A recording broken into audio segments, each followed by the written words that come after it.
All right, everyone, we are back for another episode. I know it's been a little long, but we are back for another episode of the RuthlessST Radio podcast, and this is a big one. We're gonna talk about the trip we're taking in May, first trip that I've done for branding for the show, and you know what? To help me is none other than the host of Where's My 10 Millimeter. It is a podcast. It is great. You should listen to it. Everybody, welcome in Jacob Reinhart. Jacob, how are you on this lovely evening? I am hanging in there, doing the best I can, waiting for car season. Thanks for having me. Hey, no problem. And I think that's about all of us at this point. In Ohio, this fool's winter is getting really freaking annoying. Yeah, I'm not happy about the snow. Yeah, no, me neither. I'm ready as the the master meme goes. I'm ready to do car shit with the car homies. Agreed. So, uh, as I said at the top of the show, we are going to talk about the tally to the tail that I am co-hosting with Nick Robinson and NR Knights.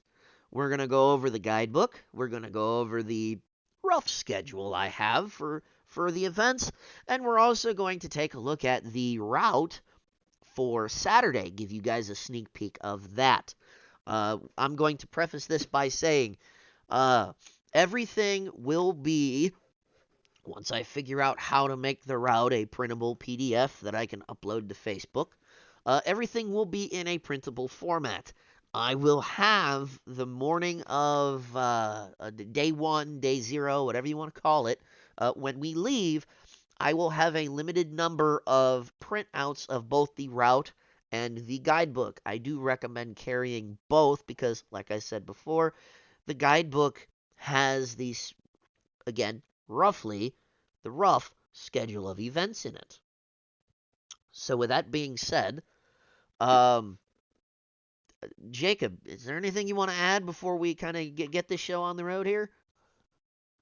So the only thing I really want to add to this is I have never myself been down to Tail of the Dragon. I'm kind of looking forward to this. If finances allow, I plan on coming down for this event. Um, So we'll see how. we're actually gonna break that down too. I'm gonna break that down while we're going through this, so you'll be Cool. able to see roughly what it will cost. So Yeah, I'm hoping the taxes come back in time, and I'm going to use some of the tax money. Uh, there you apart go. from buying a couple of new modifications for the car, hopefully to go down to this event. Awesome. Well, that's what I like to hear. Um, this so the way I have this built before we get into we're doing this a little differently. So this is going to be a video podcast on Spotify, and also this podcast will be uploaded to YouTube because the way I'm going to do this, we are going to go through, like I said, the guidebook, the schedule, the route, both of the possible camping destinations, and they all have websites. And me being me, I can, share my screen. I'll go through with you, but that way everybody can follow along. So, and actually, Jacob, what I'll do right now is share my screen, share this in general, so that you can follow along as well, so that you don't have to wait for the recording. So if you click on me where it Yep, says that I'm live, you should be able to pull that up, and it should pull up a screen that will then show my monitor. yep, I can see it. All right. So Jacob can see a little more than the rest of you because he's in Discord with me. Um, but before we get into that, Jacob, why don't you tell everybody a little bit about where's my 10 millimeter? Okay, so the best way I can describe Where's My 10 Mil podcast is we're basically like your buddies that you hang out with in the garage um, when your buddies aren't around. We record quite a few episodes on a bunch of varying topics. Um, We've got 8 episodes as of current, and I've kind of procrastinated on getting a few more episodes out, which I have one that should be dropping tomorrow, right after this one airs. Um, but yeah, there's about 10 of us that do it, and we're everything from shop mechanics to car enthusiasts, a couple of guys who are just really getting into the car scene, to guys that have been doing the car scene since, well, back in the day when the The car car scene scene was real existed. big. My first car meet that I ever went to was 2002, down in Dayton, back when they used to have drag races, um, just outside of the what's that road down there? Right off of Oh, Burger Alley. yeah, I think I know. I don't know it off the top of my head, but I think I know what you're talking about. Yes. Yeah, that was my first one. It was the first time I've ever seen an Acura Integra take down a 70 Chevelle. Oof. That was a hard Oof. loss for that guy. I bet. I bet. So this is going to be not to get back to the main topic or anything, Gotta love our side tangents, but this is gonna be the way I have this planned. This is think of it as like a car meet meets. I guess you would call it I call it more of a rally myself. But this would be I guess you'd class this as kind of like an adventure drive. I don't know if you've heard of that series from Rob Ferretti and Oh, company, for but sure. Mhm. so this is kind of like I kind of have this planned out, kind of like an adventure drive, except you're kind of on your own when it comes to. I mean, we will have a group reservation, of course, but you're kind of on your own when it comes to accommodations, and I did that for a couple reasons. Um, a, not everybody's as much of a camping nut as I am. I love to go camping. I love to go camping in the Smokies specifically. It's great. When the weather is spot on, it is perfect, especially this time of year that we're going. Um, but I kind of left it open to interpretation a little bit. Um, mainly because, and part of the reason is I'm not sure at this current present time. This is, well, you guys can see the bottom of my computer screen. It's Pi Day, and I do not have a solid head count of how many people are going. That's fine, but I'm setting a deadline here and now of say the second week of April. Um, to kind of give me a heads up to say, hey, this is how many we are planning on going so that I can make an accurate group reservation. Right. Um, I will say that, I mean, the campsite, if you're camping, which I suggest, um, it's definitely going to be the cheaper option. Camping is only going to be like $40 for the whole weekend. Yeah, I'm planning this dirt cheap. It's going to be great. That, that Every that's pretty reasonable. Yeah, everybody that and at these campgrounds, you've got Wi-Fi, you've got a shower, you've got you know amenities. I mean, we're not like roughing it, you know. So with that said, everybody come on down and sit on down, cross-legged on the floor in kindergarten, and let's get this Right. thing started. So, like I said, this is a kind of a I guess you'd call it a co-hosted event with myself and Nick Robinson. Hell, we might be in the same car. He might be riding with me because he, unfortunately, was it last week or the week before, totaled his baby. So I don't know how that's gonna. No. Yeah, he crashed his GTI, unfortunately. So, however, that might work out better for me because I am going to need a co-driver to run the radio, the nav, all that fun stuff. So, and if I don't, of course, my regular co-host Caleb Evans, I think, is going to try and go with me as well. So I will not be short of co-pilots for this trip. Um, I like to call myself the Rally Master because I think it sounds cool. But for those that were wondering, the reason there's a couple different reasons this trip came about. This trip is actually a I already had the plan when Nick Robinson, put out to the world that he wanted to go to the Tail of the Dragon. I already had this trip 98% planned. And the reason I say that is because, I don't know, 2 years ago or so, I planned a similar trip for cruising around Dayton for Julian. He came to me. He was like, "Hey, I know you've been to the Dragon before. Plan us a trip." So, in an effort to plan a trip that appealed to multiple groups, I planned this, and I planned it a little differently because, well, I had to plan it for groups, not myself. Um, and I had to, what do you say, make everybody happy. Right. Julian and I, unfortunately, at that time, had a falling out over how I planned it.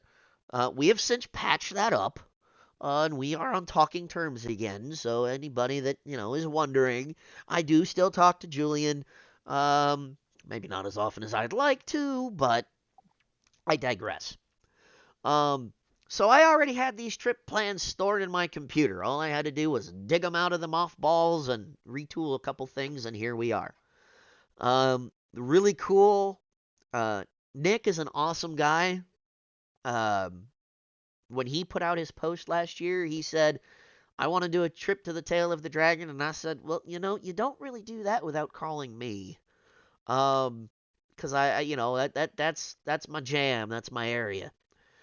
So him and I got together, and he said, "You have full autonomy. Run it how you want to run it, and we'll go from there." Okay, that's all you got to tell me. So here we are. So, like I said, for those that don't know me, I even gave you a little introduction. Like I said, as I do at the top of every show, my name is Nick Bernal, driver of the RuthlessST, Ford Focus ST, set up as an autocross car. However, when I'm not autocrossing and I can afford the time off, boy, I love touring. That's my shit. So here we are. For those of you that say guidebook, why do I need what? What? Why? This is for those of you that have never been there before, that don't know what you're getting into. Um, so yeah, sorry, it exists. Read it, love it, embrace it. The area that we are going to be traveling in, is centered around, and I can show you that right now, is centered around Robbinsville, North Carolina. So we kind of straddle the Tennessee North Carolina line. Um, Here's Robbinsville. Tennessee's over this way, etc. Tennessee goes up this way, splits about right there. That's the dragon right there. And this is our route. This is the route we're going with. This isn't the exact route we're going with because I see this and I remember this, and this is very lovely. Going back into Tellico, so we might go up this way, but I haven't decided that yet. Um, so a couple things as we go through this. Keep in mind everything, even day of, is going to be a little fluid. We might decide. I might decide to change the route last minute. Of course, I will let everyone know. Um, uh, but this is something that any car can do.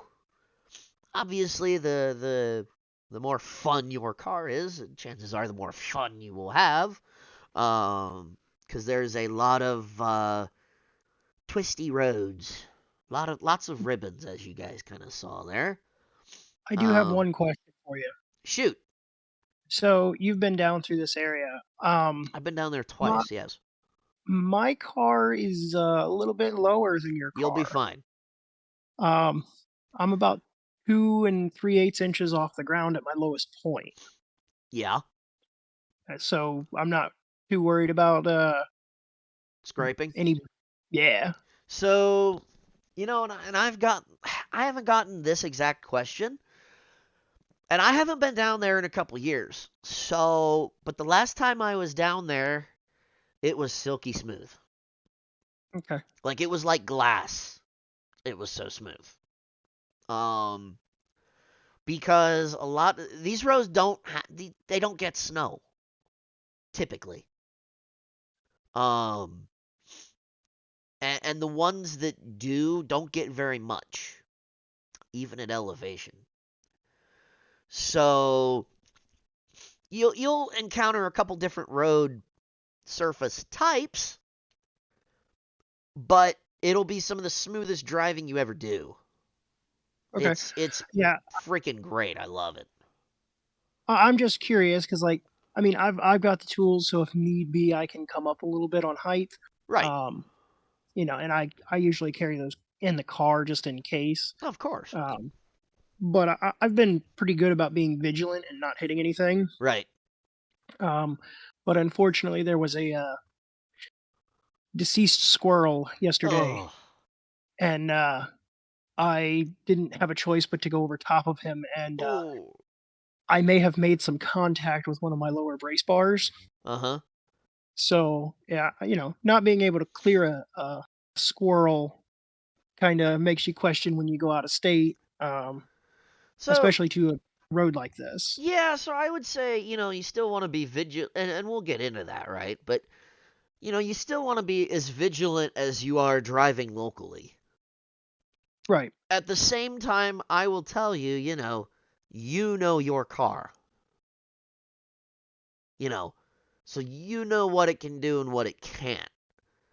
right, I'll give you a pretty good idea of what's down there, but at the end of the day, it's your decision. right. But I can tell you from experience, yeah, it's really smooth. I don't think anybody that goes with us will really have any issues. If that makes sense.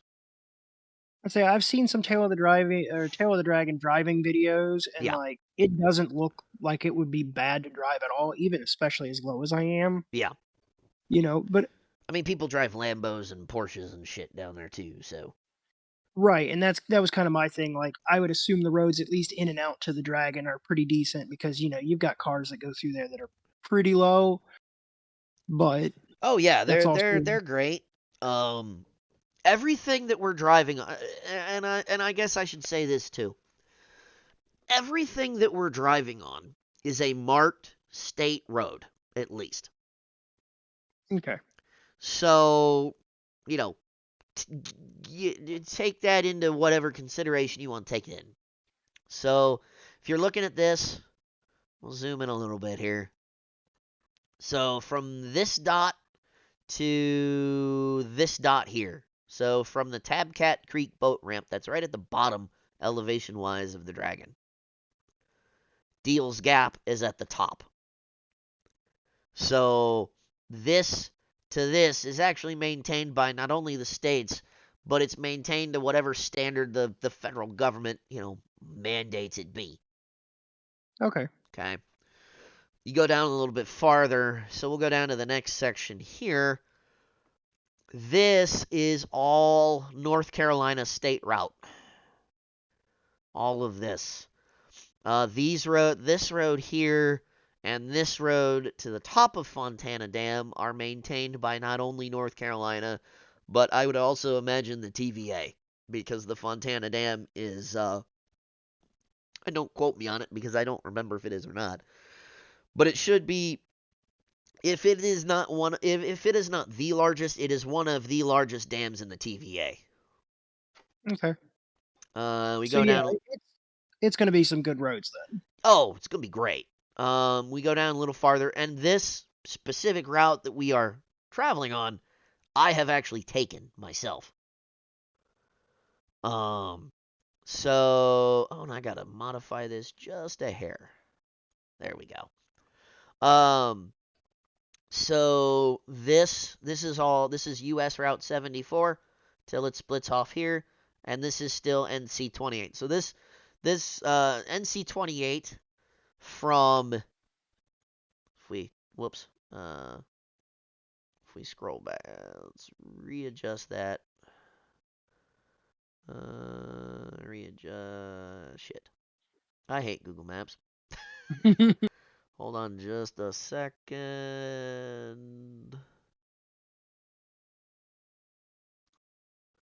Let me... I know there's a way you can remove points. Let me see if I can remember how to do that.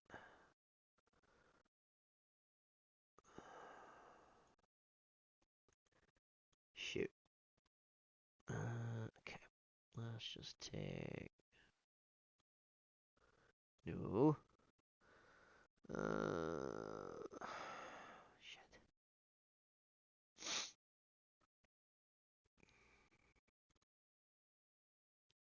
Oh, here we There go. I go. I There's done the messed one it. I need to remove. Maybe. Come on.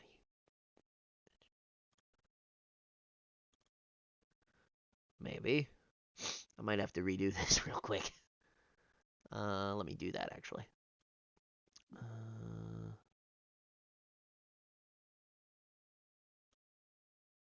There we go. There you go. So I'll just take those points out, but we know where they are. Um, so this section of US 28 is actually it's called the Moonshiner 28.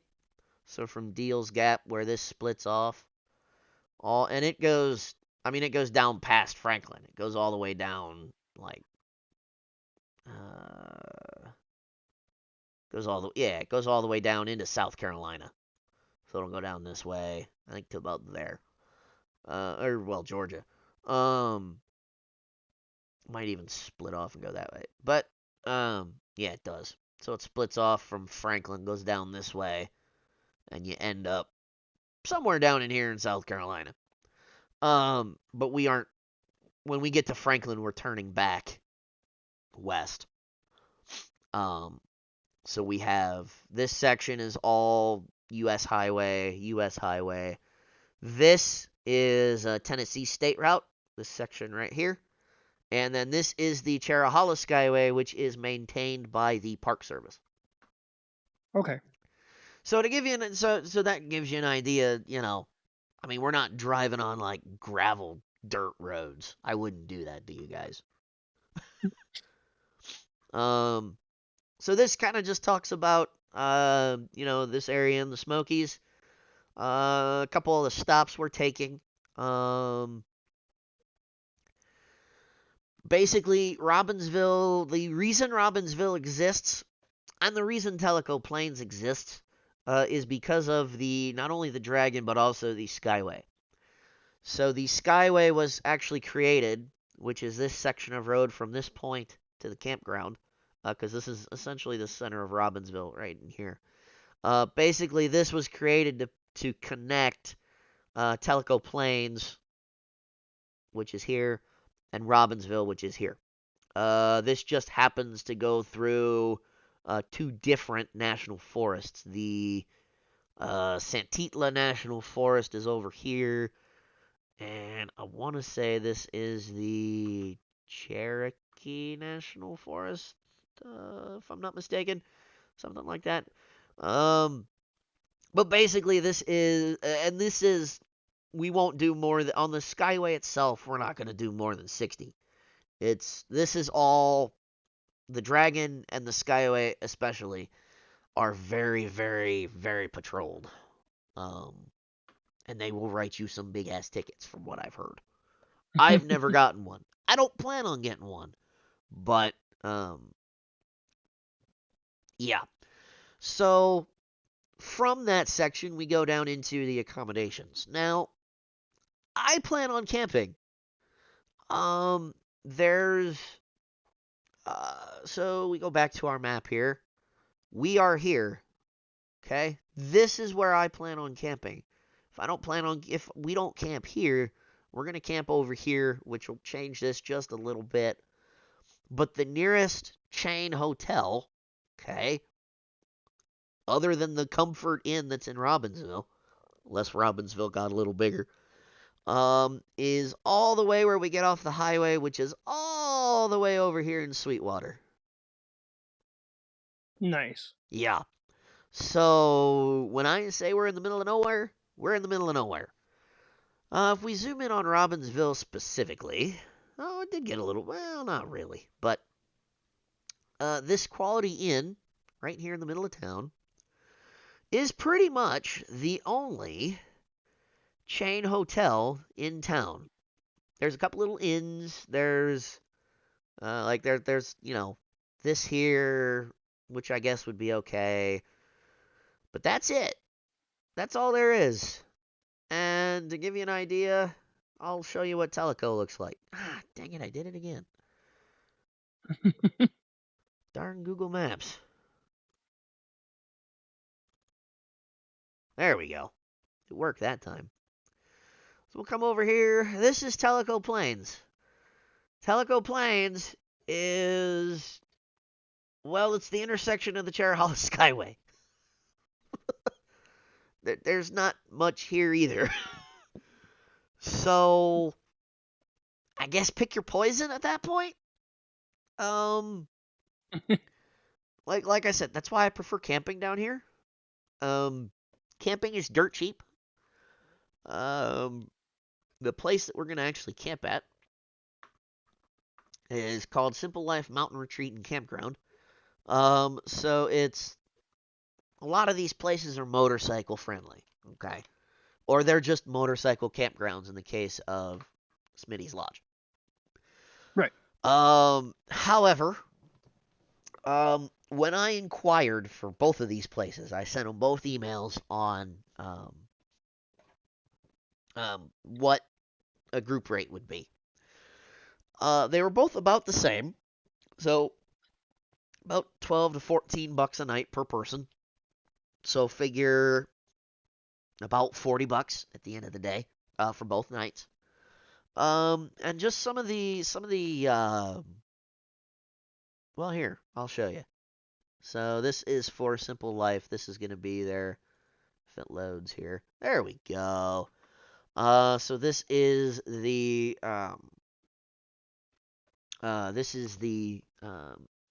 just a single camp site.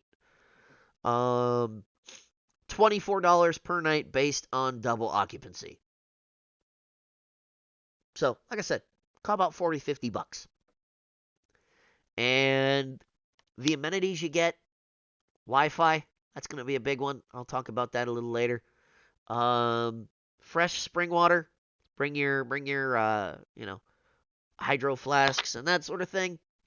But here's the big kicker, and this is part of the reason we're camping here. Bathhouse with showers. Hot showers. Hot showers, yes. Um, so both the potential places that we are going to camp, both have hot showers. So nobody gonna be walking around stinky for 2 days. No, thank you. I would say um, that's a killer, especially if you're in the car all day doing the yes. driving. Oh God, yes. And you don't have ventilated seats. Mm, I'm pointing fingers at somebody I'm related to that just bought a car last year that has ventilated seats. yep. Referring to my dad and his C8 Corvette. Cough, cough. I say one of my buddies has the Ford Fusion with air conditioned seats in it, and I Oh, swear up and down, if I ever have to replace my seat and it's not going to be a like a really good expensive racing seat, uh huh. I'm gonna pull those.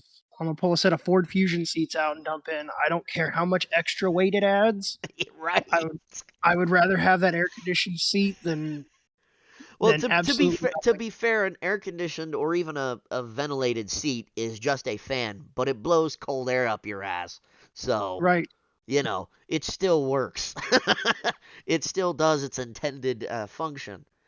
Um, and there's also a fire pit at a lot of these. I like this place. This is Smitty's Lodge. This used to be called Hunt's Motorcycle Campground in. This is actually in Tellico Plains, so this is on the other end of the Skyway. But the reason I like this campground specifically is it's what's called free range camping, which means it's a big field.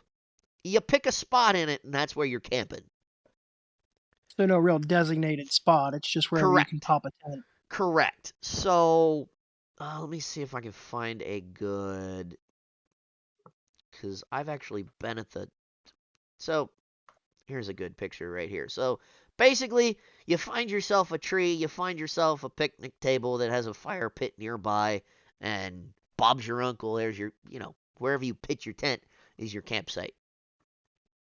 Um, this specific campground, this is really nice. The last time I went with my dad, this is where we camped and where we stayed, and it was fantastic. It was great. Had showers, Wi-Fi, all the fun stuff. Why am I making such a hubbub about Wi-Fi? Um, so we'll get to that in a minute, but um, you know, cars. We're all here for the cars. Like I said, you can bring anything, but the more fun car you have, chances are the more fun you're gonna have. Um, you want to do all your preventative maintenance, oil change, make sure your tires are good, etc., etc. Um, I have a couple suggestions for kit in here. Um, bring a cooler, throw some non-alcoholic beverages in it for the day. Save your BYOB for at night. I do not and will not be responsible for you if you blow a breathalyzer, and yeah, that'll just be all sorts of bad. Um, but yeah, I personally will have a cooler in my car. For when we stop at like Fontana Dam and those kinds of things. Um, yeah. Recommended. This is strongly recommended, and I will go into that in a minute. Strongly recommended, and I forgot to resize that, so let's do that real quick while I'm sitting here. Recommended kit CB radio. And when I was going through, and I did some fact finding before I wrote this book, it's part of the reason why it's an all new manual. Um, so I did some fact finding. Um, and probably the most controversial suggestion out of this whole manual is this CB radio. And the reason I'm so high on it, I was asked, why not use, hell, it's right here. Why not use Bofeng Triple Eights? You know, enterprise grade walkie talkie. There's a very simple reason for that. Um, so the way that those styles of radios work, they work great on straight, flat, level ground. They would work Yep. great here in Ohio, in our part of Ohio specifically, where you can see straight for miles, and you don't have really anything blocking whoever you're trying to talk to. Right. Um, Now I will say that CBs don't do very well going through mountains either, but they have a better chance of going through a mountain through a tree than a Bofeng Triple Eight will, because those, like I said earlier, kind of require line of sight. CBs have a bit higher power output to where that's not really an issue. And the reason I'm suggesting this very strongly, as strongly as I am, um, is, remember I said where we're camping has Wi-Fi. Where Nowhere we're else does. Everywhere else does not, but more specifically, everywhere else doesn't have cell phone reception either. So when we leave this area in the morning, like we'll come down here, probably there's a McShitter on a gas station, as far as I remember. Oh, there's a Wendy's. There's a couple different options. Okay. Point is, when we leave here after breakfast, we're probably not going to have cell phone reception until we get to lunch over here in Franklin. So, you know, keep that in mind. There ain't going to be cell phone reception, which means, to go along with that, though, you're not going to have access to convoying apps. Uh, the ones that come to mind initially are Turnout, for example, or other walkie apps that say require data. Because guess what? You're not going to have any. That So also kiss means, your Yeah, Kiss your Pandora and Spotify goodbye too, unless you download. unless you download your Spotify. Yep, kiss that goodbye. That's one of the only reasons I pay for premium anymore is for the downloaded music. Um, and I will tell you from experience, driving in the backwoods of Tennessee. I hope you're a country music fan. On top of that, um, I hope you're an old timey country music fan because if you're gonna rely on your radio, that's about all you're gonna get. Um, but more importantly, you can't use Google or Apple Maps. And I say that because Google and Apple Maps, guess how they load? Data. Data. You are correct. If your car has an in radio nav, I think your ST does, right? Yes, it does. So does mine. If you get lost, it will come in handy. Because it doesn't require data. Simply put, this route is going from my Google sheet into my nav, so that I at least know where I'm going. Yep. Like I said, it's been a couple years. So, however, all of these points, so the boat ramp, the top of, granted, we're not going to need the top of Deal's Gap. We're not going to need to put that in the nav, okay? But like Fontana Dam, the coffee shop we're stopping at, um, Franklin, wherever we decide to stop in Franklin for lunch, the Osoe Whitewater Center. These are all points that can be put in a navigation system. They all have addresses. So, and I did that on purpose for this specific reason.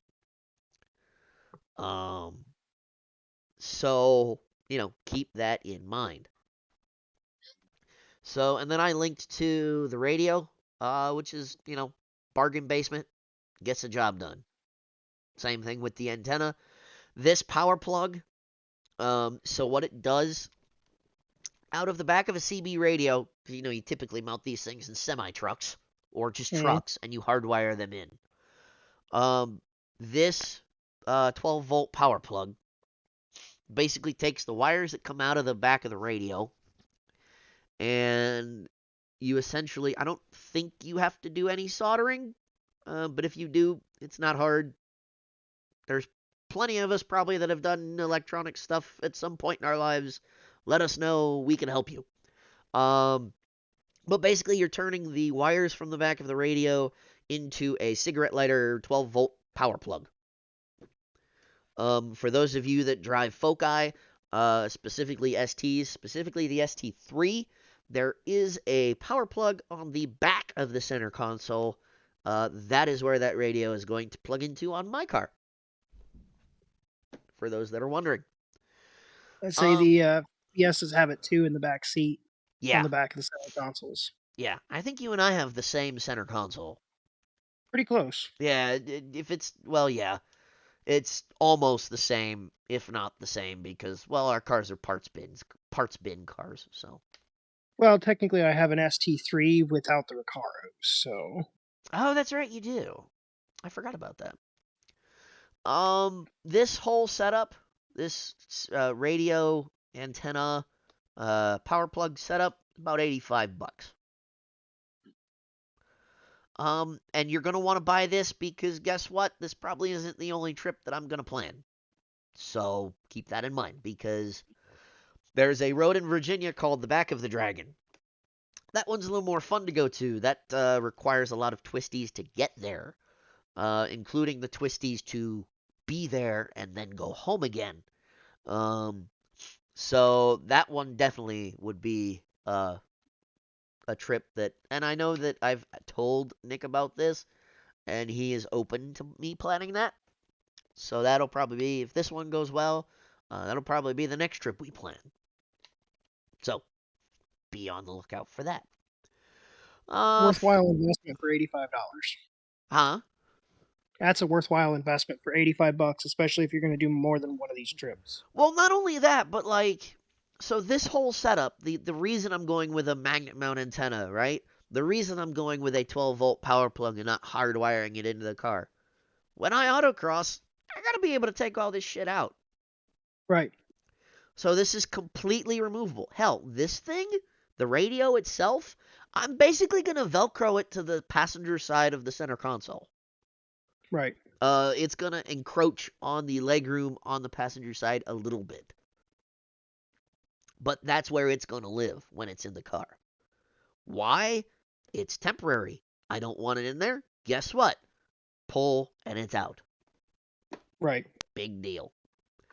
Um, this magnet mount antenna has about 10 feet of cord to go between the antenna and the actual radio, so you can put it in just about anything and route it just about however you want to route the wire. It's kind of nice. But yeah, so this is your cell phone. So if I'm the only one on the radio, and ideally I want about at least 3 people on the radio, so that I can, place you throughout the group, however, and of course that can change depending on group size. But yeah, that's kind of how it goes. Food. We all love food, right? So we go I back to our, mean, no, I do. well, yeah, I do too. So we go back to our map here.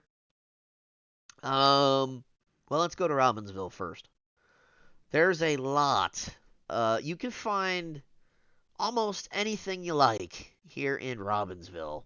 There's some really, really nice local. I mean, hell, we're in Tennessee. What do you get in Tennessee? Barbecue.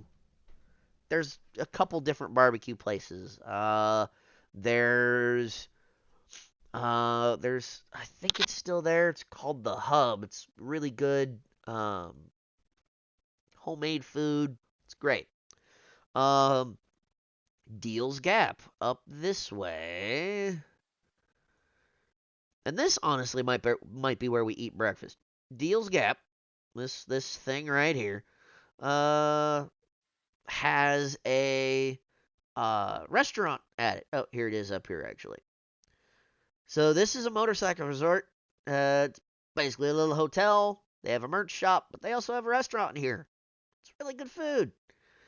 Um, I've never been. This is the Killboy Photoshop.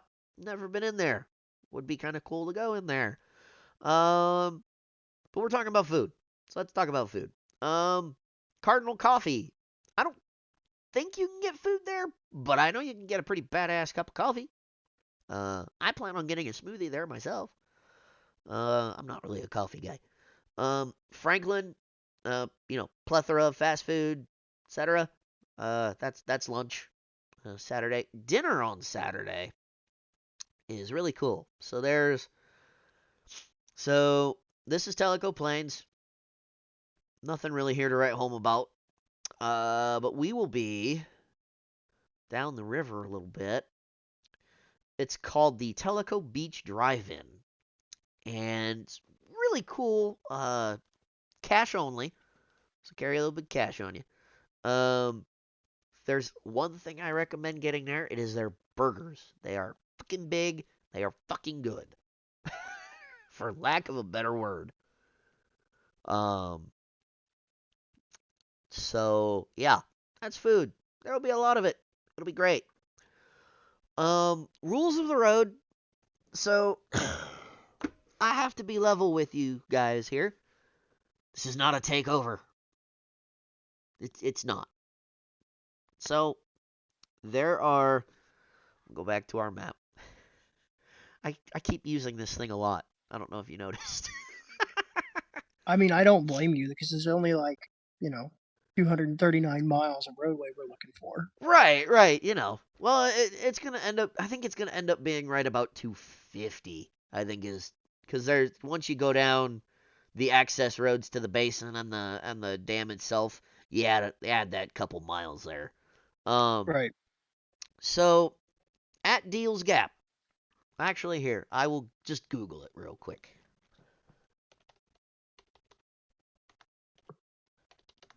Say, as long as I don't end up leaving any parts on the tree, I think I'll be all right. Hey, you already know where I was going with it. Yeah, that's something I'm concerned about, but I'm not overly daring on unfamiliar terrain, Good man. but I also know the limits that I can push that car to, and as long as I avoid that thing right there on the screen, I Yes, will be so okay. this is called the Tree of Shame. You do not want to add to the Tree of Shame. The Tree of Shame only gets added to when you leave parts on the dragon. Well, let me see if I can get a better. I think I can get a bit better picture of it right here. Okay, no, I can't. So we will go back 'Cause and we will use this some one. people seem to be pretty proud about putting stuff on that tree. You know, I know a certain mini driver that was very happy he added a tire to the Tree of Shame. Was it last year ish?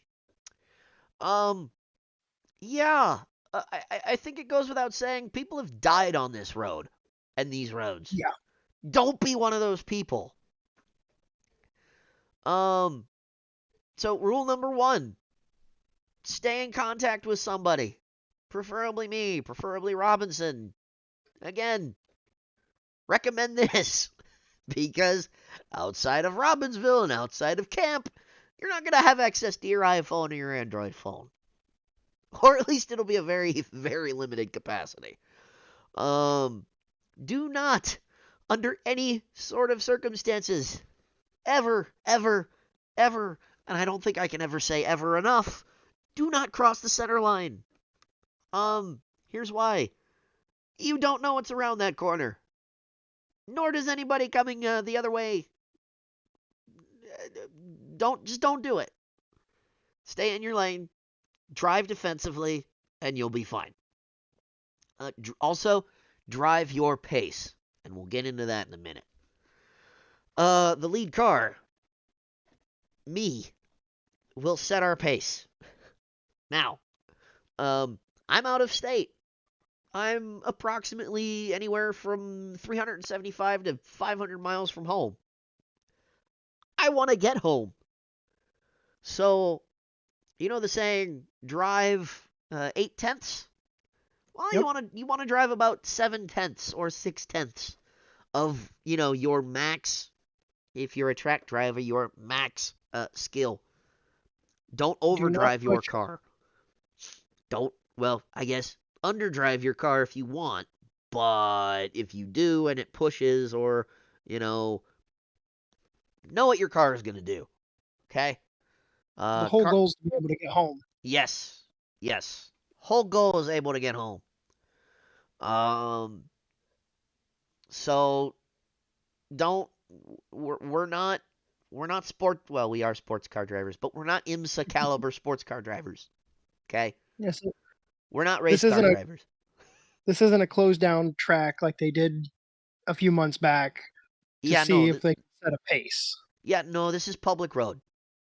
Don't don't do anything here that you wouldn't do at home. Okay. And even if you would do it at home, don't do it because you will get pulled over and they will write your ass a fat ass ticket. I promise you. Tickets at the Dragon are not cheap. And if they make you show up to court, guess what? You have to make another trip back to Tennessee or North Carolina to show up at court. Not fun. Um, if you need medical attention for some reason, yeah, it's at least an hour from you by ambulance. There is no care flight. They can't land. So don't be stupid, stupid. Best I can tell you. Don't be stupid. And I also, for what it's worth, not only do I not condone, or not only do I not approve of driving like a dumbass, I will not defend you if you drive like a dumbass. I have So a sticker in the Ram Charger that I have that just says, "Remember, you have to drive this home." yeah, yeah. Remember, you gotta get home. Gotta be at work on Monday morning.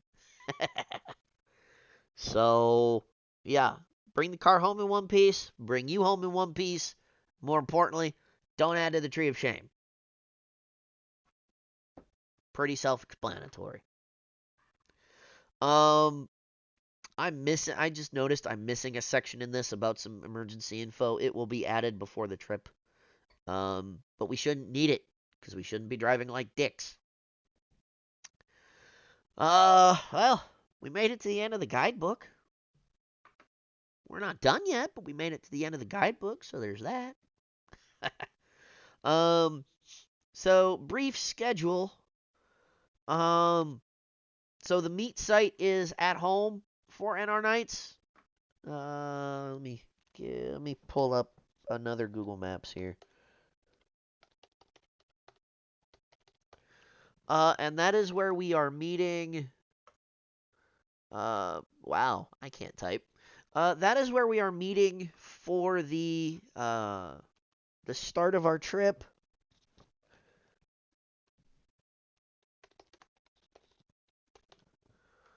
Okay. We all know where it's at. We meet in this parking lot, etc., etc. To give everybody an idea of where we're going. Let's see. I'll have to type it in. There we go. Okay. So it is about 6.5 hour drive. It'll be a little longer because we are going to stop in there somewhere. We're going to probably make at least one fuel stop. I'm not going to make you guys do it all on one tank because I can't even do it all on one tank. There's no way. Um, huh? 374. I could just make it on one tank. Yeah, I can't. I can only do about 300 on one tank. So, go back here. We are leaving early AF. We are meeting at 6 a.m., having a driver's meeting 6:15, 6:30, rolling out no later than 7. There's a reason for that too. Meeting the traffic. That. But also this will put us there roughly at 1 o'clock in the afternoon, which gives us time to, we're on a driving vacation. We're going to go drive. There's plenty of driving roads around here. There's plenty of small loops we can do. I'll pick one. We'll go do it. Obviously it's going to take us time to set up camp, whatever. And we'll go from there. The biggest thing, this section through Knoxville. This is from Knoxville all the way till we turn off onto 129 to go down to the Dragon. This is all some sort of urban area with a bunch of lights.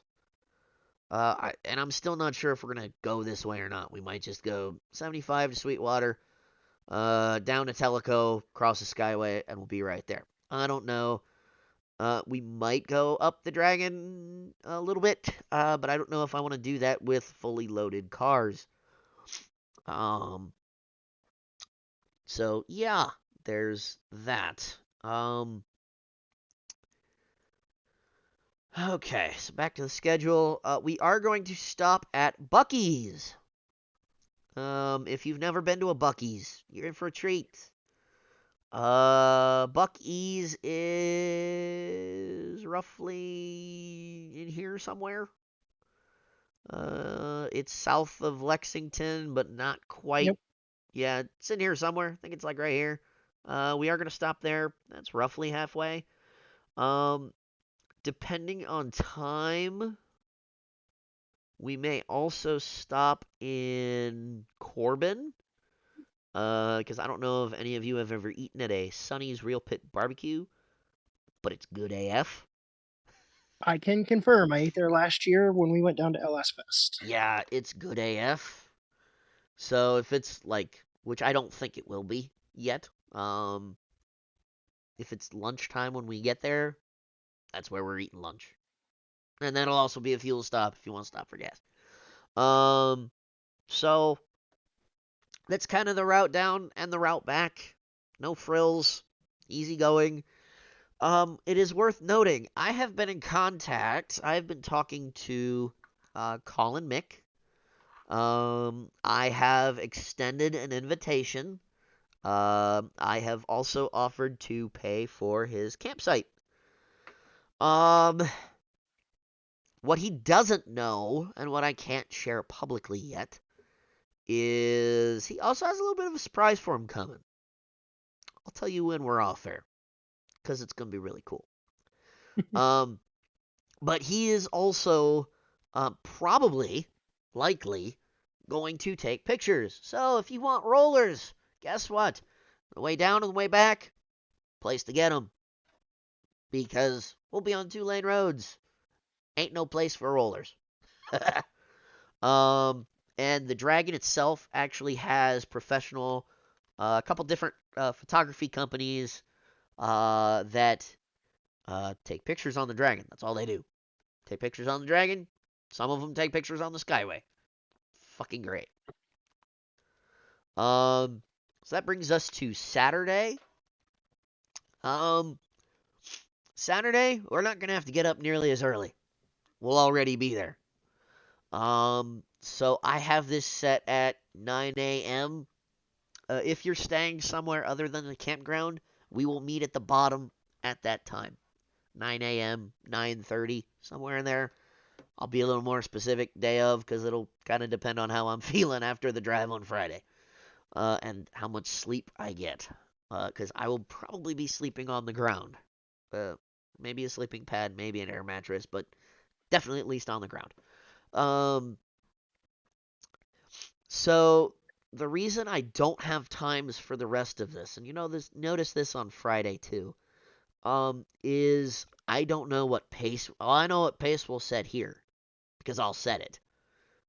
I don't necessarily know how long it's going to take us to do each of these legs. Um, so this comes out to roughly 249, 250-ish miles. You figure at an average pace of about 55. It's going to take us most of the day to do. So be prepared. Again, cooler in the car, maybe some snacks that you can easily get to, that kind of thing goes a long way. Because this won't be like any driving that probably any of you have ever done. Especially the Dragon itself. Um, there's a lot of like 180-degree sweepers, lots of tight stuff, a little bit of everything. It'll be really fun, but it will tax you mentally, possibly physically, depending on if you have power steering or not, etc., etc., yada yada. Um, Also notice there's only 2 days of schedule here. Sunday's pretty easy. It's just going home. We're gonna sleep in a little bit, break camp. Um, Probably leave at about 11. Maybe hit the Dragon again, or hit the Skyway, depending on which way we go out of Robbinsville. And then it's a 6.5 hour drive home. So basically, reverse Friday and go home. With the exception of the Friday finishing point is the No Limits 937 season opener. We will hopefully be there by 5 o'clock, but we will roll in sometime probably between 5 and 6:30. I know a lot of you guys want to go to Jason's meet, so we are, and I also want to go to Jason's meet, so that's where we're going. And that will be the end of the trip. Insane. Pretty. Go ahead. That sounds like a pretty decent setup. I definitely am looking forward to that meet as Yeah. well. I've had that on the calendar since it popped up for me. Yes, I also did, and I'm like, ooh. And then, because originally this was scheduled for the beginning of May. That's another thing. I guess I forgot to say when it is. Um, so this was originally scheduled for May 5 through 7. The reason that was kind of in front of the holiday enough, and hopefully it was going to be warm enough that it wouldn't be too bad because up in the elevations it does get a little chilled because you're up high. You're up at I don't know 5 to 8,000 feet above sea level. Um, so in theory that was going to be enough in the spring and early summer that it wasn't going to be too cold at night, wasn't going to be too hot during the day. Well, then slammed enough Ohio popped up. Kind of threw that for a loop. And I almost immediately got a message asking, well, can we push it up? Well, obviously, I didn't want to push it into April because it's April. It's unpredictable. There could be snow Right. on the ground here, let alone down there. So I'm like, all right, well, I can't push it up. Can I push it back? So I looked, gave out a couple different dates. I even gave out the beginning of June because you do not want to be down there on a holiday weekend. Traffic is just horrendous. It's bad. And I've not been there on a holiday weekend, and I don't plan on going there on a holiday weekend because all the idiots show up. So we settled on May 19 through 21. So we would leave early on the 19th, come back on the 21st. That's why it butts up to No Limits 937's meet. That's where that comes from. Um, so yeah, that's the trip. It's gonna be fun. I'm excited. Um, like I said, this is kind of the first trip. Well, this is the first trip that I've put together, uh, branded for the show itself, with the show's name on it. The only thing I really ask is that when we stop, um, you know, we act right. We don't act like idiots. And we just have fun. That's what this is about at the end of the day. This is about having fun. And I'm excited to share this with everybody. Um, everybody comes home in one piece. Everybody's happy. I don't know. Maybe we'll turn this into a little maybe yearly thing or something like that where we go on a trip and we just have fun. We'll have to see where This it goes. this looks like a really good trip. Like I said, I'm real hopeful. I'm hoping to make this trip myself. I have never been down to the Tail of the Dragon. I've been wanting to go ever since I got the ST. I But mean, yeah, that's kind of why they built it. you know, I don't really have. So most of my car guy friends are either Subaru guys Sure, or LS powered guys, sure. and trying to talk those guys into making a long journey just to do some curvy roads is almost impossible.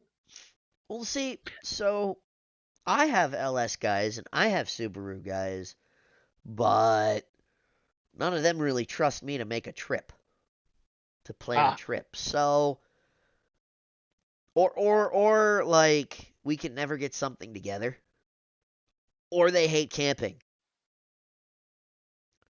which, how can you hate camping if you own a Subaru? well, you know, some people are just, stancy boys, and what they do to they sacrilege to their Subaru. Um, Oh, no. yeah. Um, so I think this is gonna be good. Um, I have what I feel is a clear and concise plan of events. Oh, that while we're talking about events, so after Saturday, we can come back because our dinner stop is here. Uh, which means we'll all come back. We'll get showers. We're gonna fire up the campfire, and we're actually going to do a show around the campfire. We're all going to come together. Whoever's with me, and I'll give the audio file to anybody. I'll call it whatever we need to call it. Um, and we will record a show around the campfire, and we'll get some opinions. We'll talk car guy stuff. We'll just have some jams. Sounds good to me. Um, be on the lookout for that. Info on that as well. Um, yeah, I don't know. Is there anything I might have missed? I think I covered it I pretty mean, well. I say that seems like you covered everything pretty decently. I don't really have any questions concerning this. Looking over your layout that you have and the mapping that we have going on, I mean, it seems like it's going to be pretty upfront as far as everything that's been planned out. Um, aside from fuel cost, I figure probably $150 will do everything, Yeah. camping and food Yep. and This is gonna be this is pretty much I plan this on a budget like I would plan a trip. You know? I come down here, I camp. I don't get a hotel. That's dumb. You're in the mountains. Why would you get a hotel in the mountains? I I, I don't understand that logic. Anyways, if it's um raining. well, okay, rainfly. That's what it's for. Um um oh, while we're on the topic of rain. Um this trip won't go in the rain. Has to be 50% chance of rain or less, or I'll scrap it and we'll come up with a rain date. Um, so it'll be. I mean, at worst, we'll push it back to early June. Um, I watch the weather down there like a hawk. I'm already watching it on my phone. To give you an idea, let's see what it's doing down there right now. Actually, let's see. Weather. If I can. There it is. Let's see. So, Teleco Plains. I mean, it's obviously cold, but like Friday, 80% chance of rain. Saturday, no rain. Sunday, no rain. Highs are they're a little warmer than here, but not by much. 61 on Friday, 48 and 40. Um, keep in mind, if it's not raining, we're going. Um, should be warmer, but you know, obviously you're gonna want to pack for the weather. Um, but yeah, I hate camping in the rain. I hate it, so I won't do it.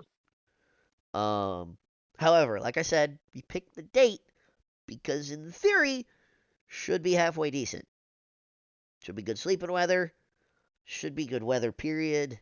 Um, should be shouldn't be any issues. But I'll obviously keep everyone updated on the weather situation. Of course, if it's raining here on Friday, well, we're not going to be here for very long. We're still going. If it's going to rain here and not there, well, I don't care what it's doing here. We'll find Right. a no touch car wash and wash everybody's cars on the way down, so our cars are clean. Let's put it that way. Sounds good. I don't care what it's doing here. I care what it's doing there. So it could be snowing here and 75 and sunny there. Guess what? We're going. Right. You know. So, like I said, I'll keep everybody updated on the weather situation. I don't think it's going to be too much of an issue. If it is, we'll cross that bridge when we get there. Um, Worst comes to worst, we lose our camping reservation money because Right. it that'll be a game time decision. So be prepared for that if we have to prepay for the, or I should say, be prepared for that if I have to prepay for the camping reservation. Hopefully, I don't have to, but you know, we'll cross that bridge when we get there. Um, I think that about covers it. Actually, I think I've yeah, yeah, that about covers it at this point. So I don't know. Do you have any questions? No, I mean, like I said, it pretty much covers everything, and I mean, I'm looking forward to again. Hopefully, I make this. My luck with cars the last couple of years has not been the hottest.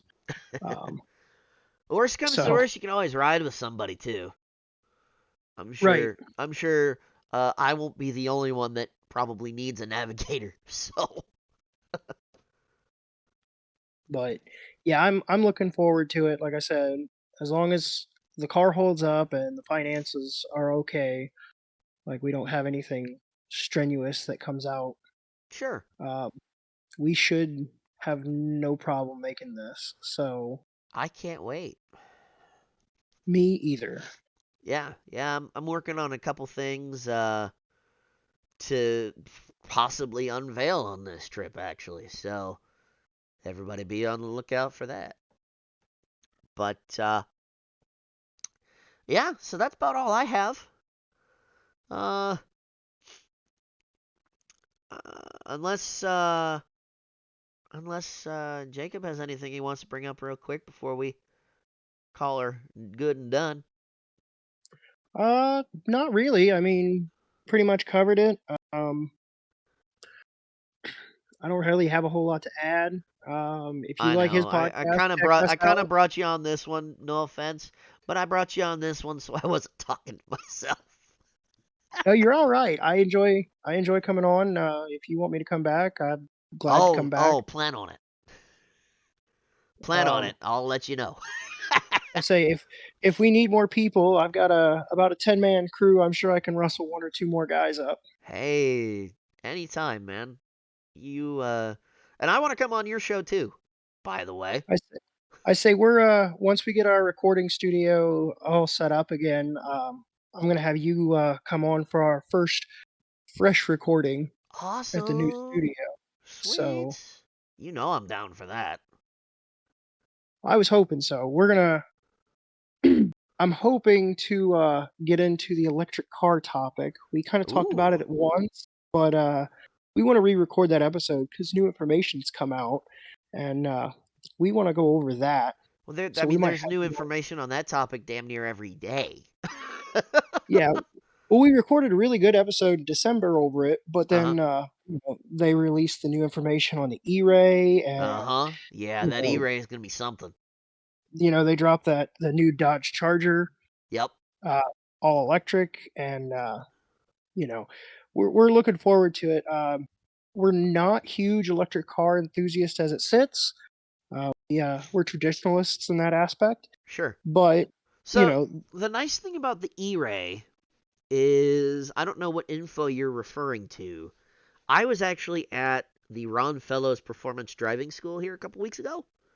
Um, because my dad, as everyone probably knows by now, my dad owns a C8.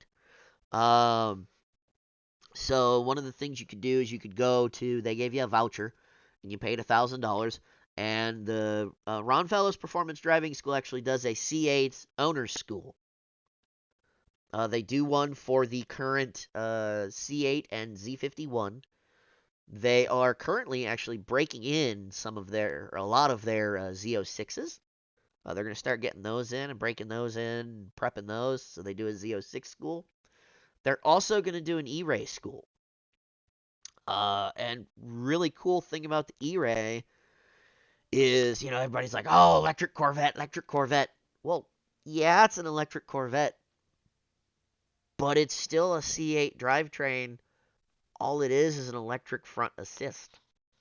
right, It's not a full electric car. right. It's the beauty of the new hybrid. Yes, yes, it is a hybrid. So, uh, it's going to be the heaviest Corvette ever. It's going to be almost 4,000 pounds. But won't it Um, also be the only all-wheel drive Corvette then, technically? yes, yep, will be the only all-wheel drive Corvette. Well, that'll be a nice new twist to the Corvette platform then. I know, and it's kind of funny. My dad's on an E-Ray list, so coming to a garage near you. Wink, wink. In like 2 or 3 years, probably, but it's gonna take a while. But yeah, so yeah, I'll definitely come on and we'll have some fun. And I need to get you out to an autocross this year, man. I have been looking. I just joined the what is it, the Yep, WORSCCA page on Facebook. yep. So I joined up on them. I'd like to get out that Fiesta that I've got. Other than turbo, fuel system, and fuel pump, um, I'm basically built. So Yeah, so that's gonna put you. I mean, after you get out of novice, that's gonna put you in like street prepared. right.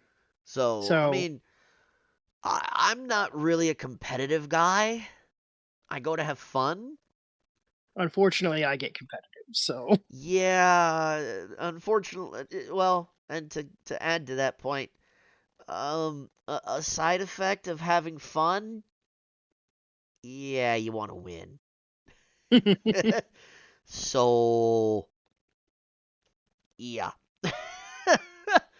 I just um, need to make sure that I don't push it till the piston comes out.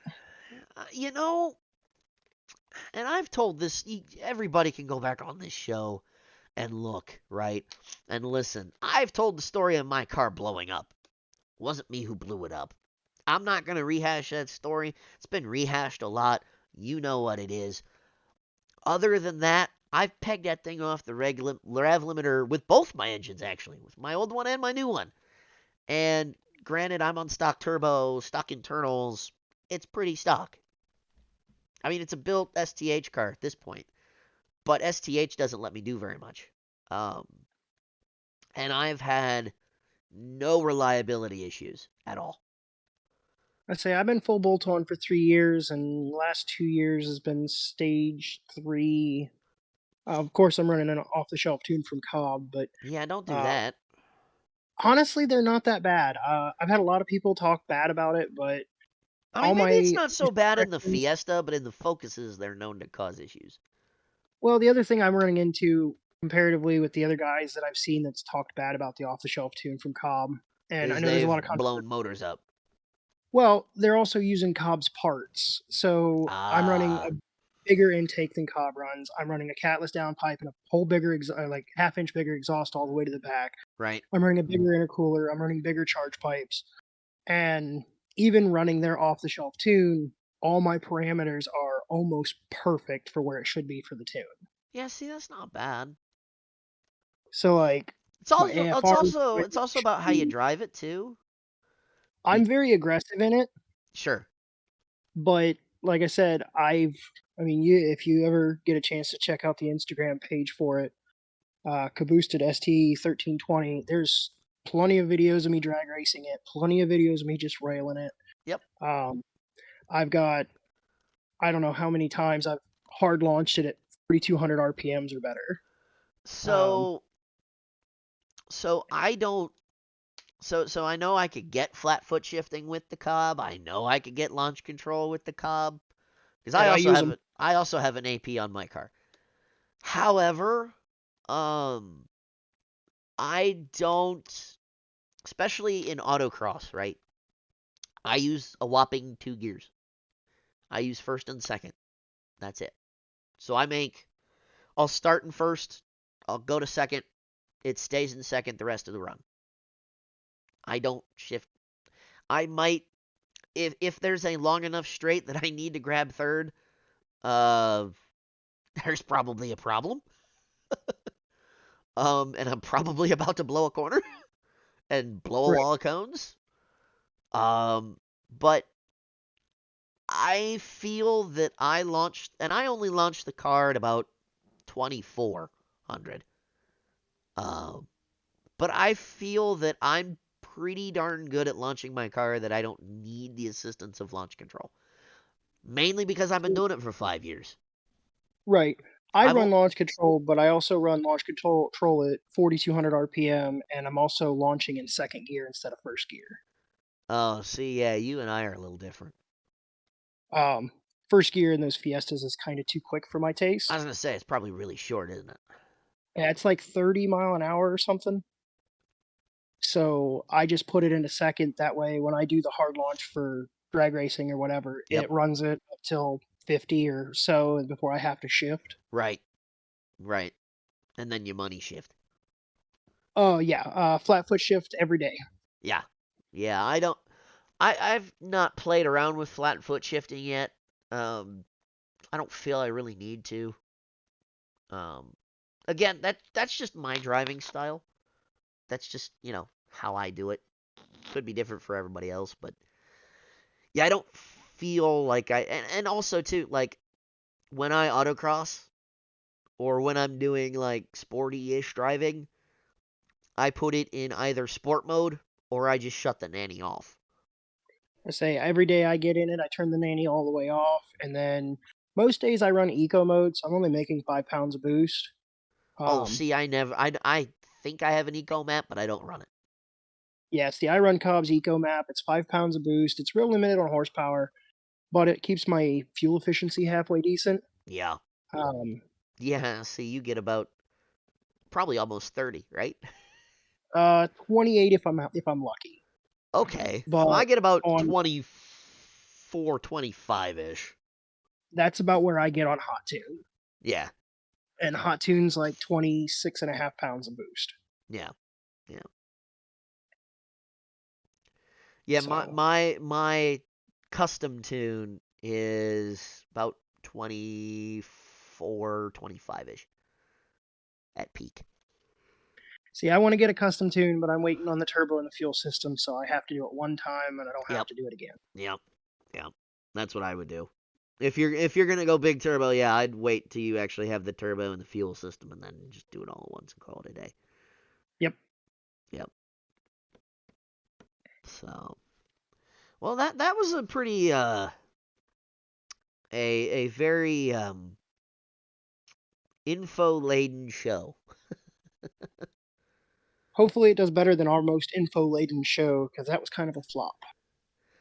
Well, this one, I built this one specifically when I posted it out there. I built this specifically as if you're on the fence about taking this trip, this is gonna be the show for you because we're gonna go over it.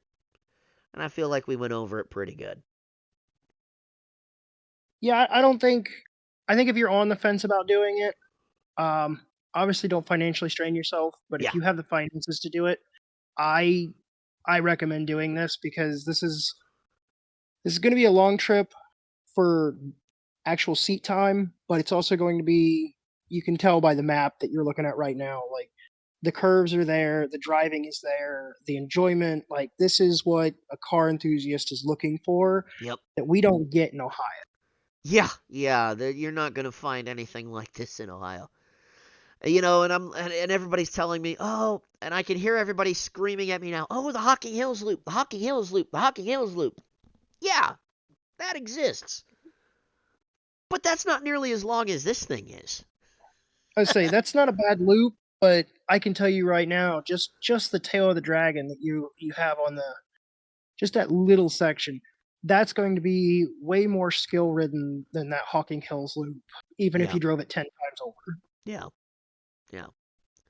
And everybody that I've talked to has said, "Man, I love what you're doing. It's gonna be great. Um, I'm excited." So the more people that are excited about this, the happier I am, of course.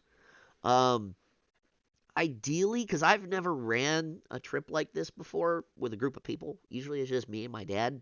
So he jets out in front of me, and there's only really one way to go, so I just kind of follow. 'Cause typically he rides a motorcycle or drives a vet. I think he said this time he was going to come with us and probably ride the bike if he goes. Um, so he'll ride out in front of us. He's not gonna have a CB or anything. He's just gonna do his own thing, but he's probably gonna, be with us. But I Right. will, I'll be the lead car. So, because that's what I'm gonna do. I'm gonna put him out in front and say, "Here you go. Here's where we're going." He kind of knows this already. Him and I have done this before. Uh, Almost this exact route actually. We were camping at Smitty's. So we were over here. So we did a little bit of a different loop. We went up this little squiggly line here, cut over here. This turns into the dragon, so we stopped here, go up the dragon. We actually, that's how we found this coffee shop, actually. We were on our way to Franklin, and Dad's like, ooh, coffee. So we stopped at this coffee shop in the middle of bumfuck Egypt, because that's literally essentially where this is. It's literally, basically. Well, let's zoom in on it. So, yeah, that's all that's there.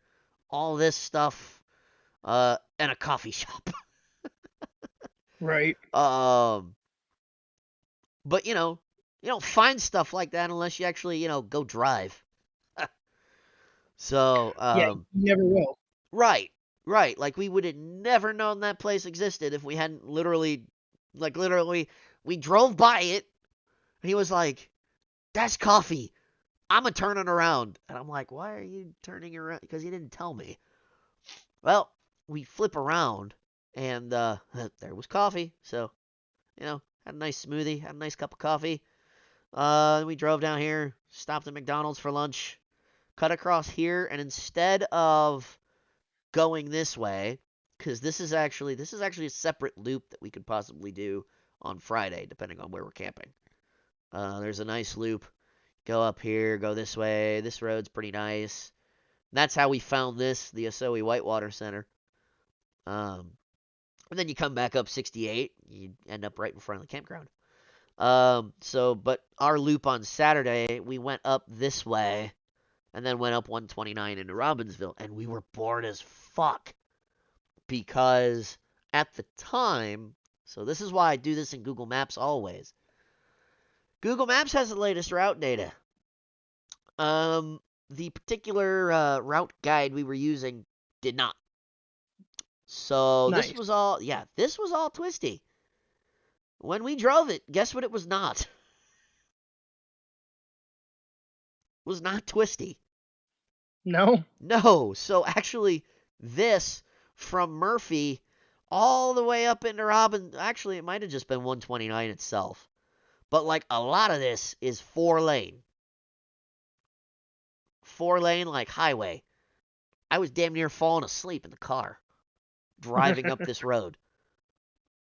Because it was after driving all this fun stuff, right? This looks fun. This is fun.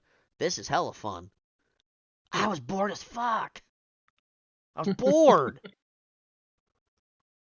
With all those curvy roads, there's no reason to be bored out there. Right. So that's kind of why I'm like, you know what? Instead of going up that way back into Robbinsville, let's extend it and go this way. So this kind of looks pretty fun. And I did verify you can zoom all the way in. Some of this is 4 lane, and I know some of this is not. So I don't know how much of it is. But yeah, some of this is 4 lane. I don't think all of it is. I hope all of it's not, or it's going to be very annoying. Um, but if it is, it's a nice place to get some rollers. So, like I said, a little bit of everything. Most of it though is going to be twisty goodness. I'm really excited. Um, this trip is gonna be awesome. So on that note, that was an action-packed, well, not action-packed, but that was an info-packed show. I hope this clears up some stuff about our trip. What all we are planning on doing. And hopefully that convinces some of you to make the trek.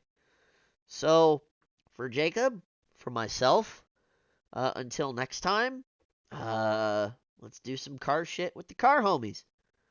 We'll see you on the next episode. Have a good one.